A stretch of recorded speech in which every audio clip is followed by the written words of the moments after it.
Thank you. Yeah, Thank yeah, you for very saying good that, match. Dust.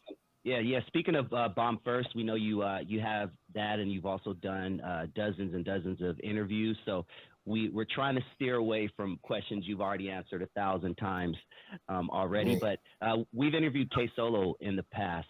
K Solo spent some time on around death row. Can you tell us about K Solo?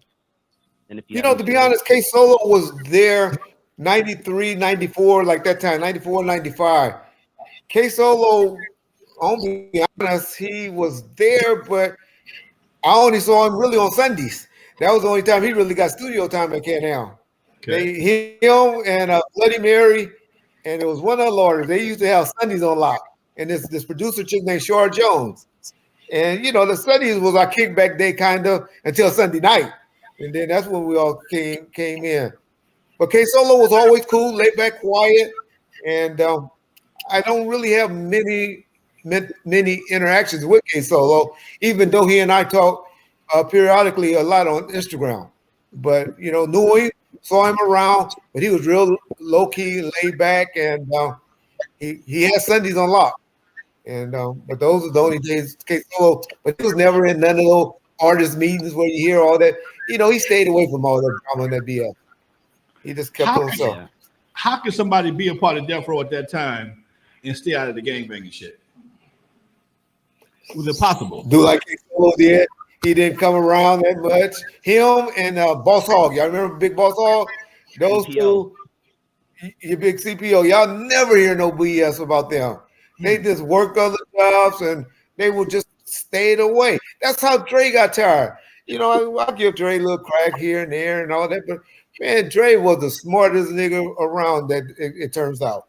Dre said, him and DJ Quick, and you know he always did his name brought up in a little bit of drama and stuff. But those two was always, man, we just hear about the music. We just want to do the music. We ain't hear about all this BS that's going on. We ain't about this. And Dre finally got enough. I think it was something else that he found out that eventually was the final straw. But other than that, Dre stayed in the studio at his house. That's one of our questions. Dre came to Canyon 5 times, I'll be surprised. See what now? If Dre came to Canyon from after 95 5 times, I would be surprised if he walked in that building 5 times. What was the final straw that broke the camel's back? What you think? We all Somebody you responsible for, Michel'le. Okay. There it is. You know, start seeping out, and he started learning, and she started pillow talking to Suge and telling him stuff, and Suge knew his every move. But Suge fell in love with Michel'le. I'm not gonna sit up here and try to put out Michel'le like no whore or no the Disney. You know, I don't know what her motives was eventually, but Suge loved Michel'le probably all the way up till 2004. No shit. To my knowledge. Yeah, loved my wife. Got a tattooed on this nigga neck, and I love my wife. Interesting. All right. Hey, man. How tight were you with Joel, man? How tight? Joel was a firecracker, right? She started messing with one of my security guys, this guy named Fred Reynolds, the detective, the one that got the book out.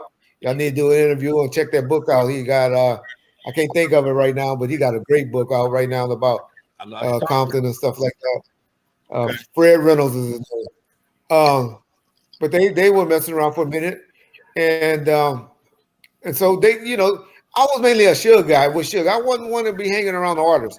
I was kind of like this with Suge or managing and controlling the security company, you know, and the guys doing that. But you know, it was at events with Jewel. Whenever it was something with Jewel, it was always like a problem, or they was in the studio. Sugar really stopped in 95, 96, stopped really traveling with the artists. He mainly just took the Danny Boy and had him traveling out of town with us, you know, to New York and stuff like that, and just handling business. He didn't. You very rarely saw him and Dre out together in public. Knew, you know, he kept to his crew and stuff. You know, like the main, like the award shows and stuff like that, of course, would be there as a family. But individuals, man, it was really cliquish. It was really big click. No shit. And what click did Tupac roll with the most? The mob, of course. He eventually he is his own, the outlaws, but then lately, the mob dudes. I'm not up here to say he was claiming the mob or anything. I don't think it. I don't know, but that's who he was the closest with. Okay, interesting. You gonna ask another question? Go ahead. We've had Mike KLEIN on our show, head of Ruthless Records and security and business affairs back in the day. Yeah. But we've also had Animal, who was one of Eazy E's bodyguards as well. Did you ever have any personal interaction with either of them? Talked to Mike KLEIN just recently. Mike KLEIN put more fear into white music executives more than the Crips or the Pyrus. Wow. Wow. Those Jewish attorneys and executives, we had to watch him with a crooked eye or whatever. Even David Kenner, of all people, when it came to Mike KLEIN. That's the type of Jews Mike KLEIN had out there. Mike KLEIN, in my opinion, I don't know y'all opinion on this because I haven't really been following too much. Because I'm a big fan of Lonzo. Trust me, I know and respect Lonzo's history for what he did for West Coast hip hop. Trust me, but he helped Eazy and Jerry Heller through a lot of the BS that I don't think they would have made it past 95 if it wasn't for Mike KLEIN. The Animal Gentleman, I don't know. I don't know. All I just know is we ain't never been scared of no Ruth doing our time. As far as the dudes on the streets. So that stuff about that, I think he said something, sending sugar away. I didn't hear the stories like that. I always heard it was the Samoan guys, to be honest. Jake and John. I don't know about black security. I don't know if the gentleman Animal is black or not, so I don't want to disrespect him. But I don't know if any of those stories. I knew every time that they had issues, they kind of got late. It was kind of. It was kind of stay away until Mike KLEIN came around. Okay. Let me be diplomatic and say that. Interesting. Okay. This story always got a new twist to it. But I don't know. A lot of that is before my time as well. Okay. Because like I said, I didn't come around until 94. Thank you to Isaiah Edwards for the super chat. Incidents or the things he may be talking about could be prior to 94. All right. What you got, Dusty?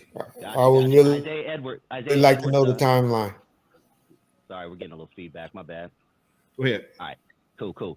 Isaiah Edwards, thank you. And like I said, I just know from 94. I don't know anything prior to 94. Okay. That's good. Let me keep it 100. That's all we want. All right. Much love, Martin Cozy and Isaiah Edwards for the super chat. Appreciate you, fellas. Much love. Sorry,